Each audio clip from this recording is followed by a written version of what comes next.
অপহরণের 7 দিন পরও উদ্ধার হয়নি নোয়াখালীর বেগমগঞ্জের হানিফ ভুইয়া স্কুল ও কলেজের এক শিক্ষার্থী। মেয়েটির স্বজনরা জানিয়েছেন, অপহরণের অভিযুক্ত আশিক প্রায়ই উত্ত্যক্ত করত মেয়েটিকে। দ্রুত মেয়েটিকে উদ্ধার করে ঘটনার সঙ্গে জড়িতদের শাস্তির দাবি জানিয়েছে এলাকাবাসী।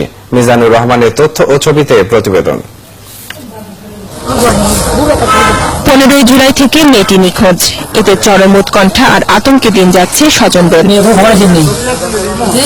ঘটনার দিন সাথে থাকা মেয়েটির ভাই জানান, ওই দিন তারা একই সঙ্গে কলেজ যাচ্ছিলেন, কিন্তু একই গ্রামের আশিক তার 5 থেকে 6 জন বন্ধুকে নিয়ে তাদের উপর হামলা করে। পরে তাকে পুকুরে ফেলে দিয়ে বোনকে একটি মাইক্রোবাসে তুলে নিয়ে চলে যায়। আমি কলেজে গেলাম, কলেজে যাই শিক্ষকের কাছে অনুরোধ করছি যে আমার বোনকে এইভাবে আমাকে অপহরণ করা হয়েছে, তারপর স্যারের প্রশাসনিক ব্যবস্থা নিছে।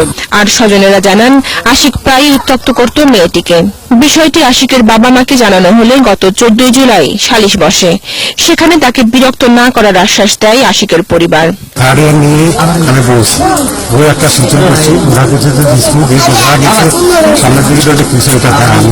খাওয়া দাওয়া কিছুই নেই, আমার কলিজাটা খালি বলতে আসছে আমার মেয়ের জন্য। আশিক ও তার সহযোগীদের দ্রুত গ্রেফতারের দাবি জানিয়েছে সহপাঠী সহ কলেজের শিক্ষার্থীরা।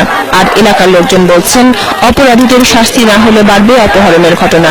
সর্বদিকে অসুবিধা, আজ আমার প্রচারের জন্য যথাযথ বিচারটা করা হয় তাহলে আমরা হয়তো একটু শান্তি পাবো। আমার বোনটাকে অতি দ্রুত সুস্থভাবে আমাদের মাঝে ফিরিয়ে দেয়। এরই মধ্যে অপহরণে ব্যবহৃত মাইক্রোবাস ও চালককে শনাক্ত করেছে পুলিশ। পাশাপাশি প্রযুক্তি ব্যবহার করে আশিক ও মেয়েটির অবস্থান জানার চেষ্টা চলছে।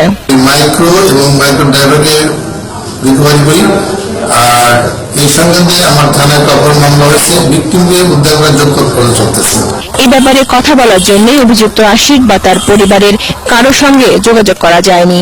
এলাকার লোকজন জানান, অপহরণের পর থেকে তাদের কাউকে খুঁজে পাওয়া যাচ্ছে না।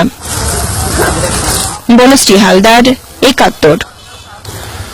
ঝালকাঠিতে